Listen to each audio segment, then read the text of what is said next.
Vamos que vamos então. Segunda parte, 5410. Uma coisa que cai muito, cai muito, cai muito, cai muito. Pontos de tomada. Vou só aumentar um pouquinho aqui. Pontos de tomada. Beleza? Em locais de habitação, os pontos de tomada devem ser determinados e dimensionados de acordo com a 95.22. Em halls de serviço, sala de manutenção, sala de equipamentos, tais como casas de máquinas, salas de bombas e barreletes e locais análogos, devem ser previstos no mínimo um ponto de tomada de uso geral. Aos circuitos terminais respectivos deve ser atribuída uma potência no mínimo 1000 VA. C. Quando o ponto de tomada for previsto para uso específico, deve ser ela atribuída uma potência igual à potência nominal do equipamento a ser alimentado, ou a soma das potências nominais dos equipamentos a serem alimentados. Quando os valores precisos não forem conhecidos, a potência atribuída ao ponto de tomada deve seguir os dois seguintes critérios: potência ou soma das potências dos equipamentos mais potentes que o ponto pode vir a alimentar. Ou seja, se não tem conhecimento da potência dos aparelhos, pega o mais potente e soma os dois. Potência calculada com base na corrente de projeto e na tensão do circuito respectivo. D.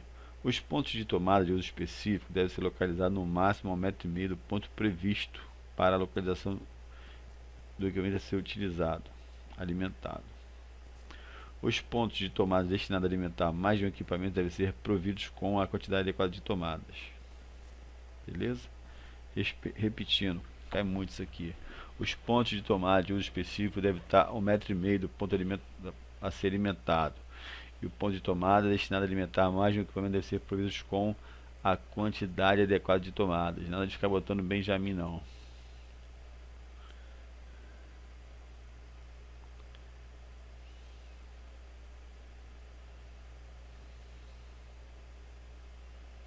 Esquema de distribuição. Esquema de distribuição pode ser classificado de acordo com os seguintes critérios: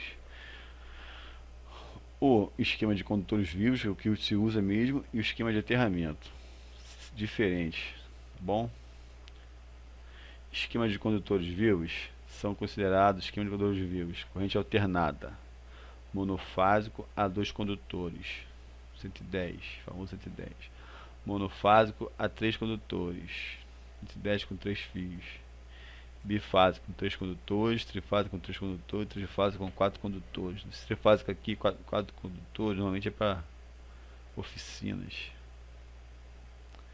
Corrente contínua: 2 condutores, 3 condutores.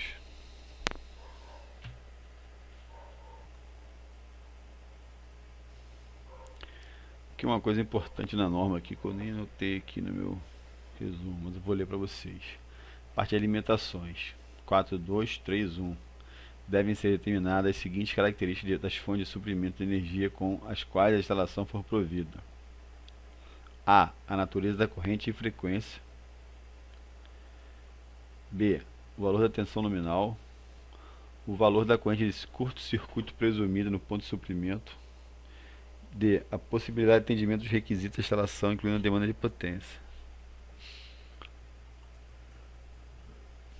Tudo que tem A, B, C e D é importante notar.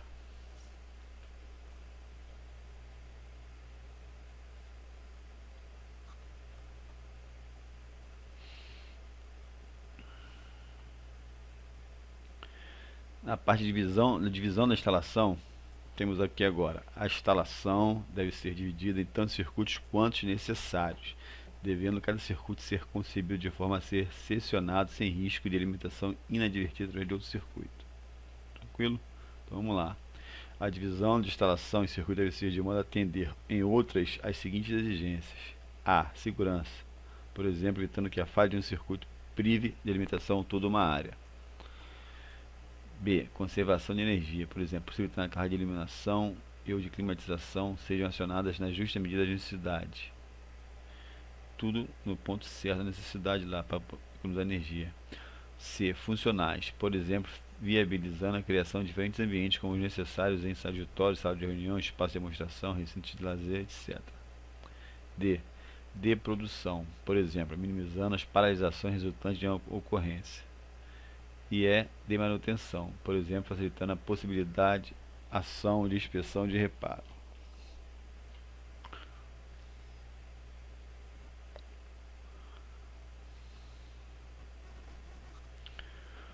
Vamos lá, a gente pula aqui agora para essa parte onde tem a proteção aqui, que tem bastante coisa no 5410.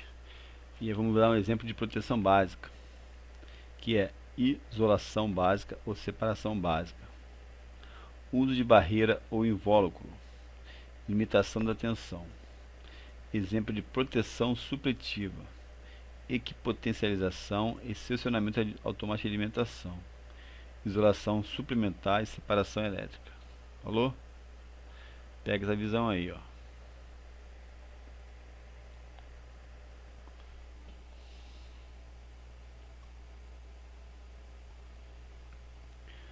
Aqui, ó.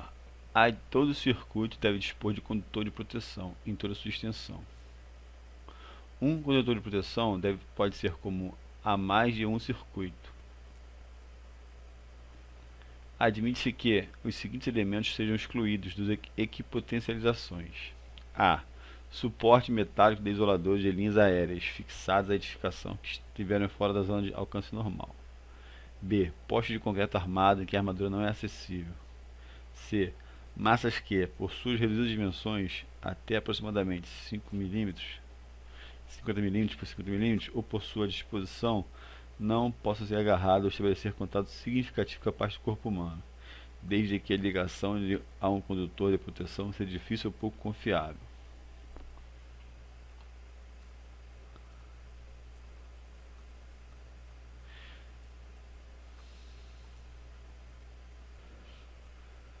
(5.1, 2.4.2) A proteção supletiva deve ser assegurada pelo preenchimento de conjunto de três condições seguintes: a. Separação entre circuito objeto da medida, circuito separado e qualquer outro circuito, incluindo o circuito primário que o alimenta, na forma de separação e de proteção. B. Isolação básica entre o circuito de separação e a terra. C. Limitação da carga alimentada pelo circuito separado ao único equipamento. Recomenda-se que o produto de tensão nominal do circuito separado em volts pelo comprimento da linha elétrica, que constitui em metros, não seja superior a 100.000 e o comprimento de linha elétrica não seja superior a 500 metros.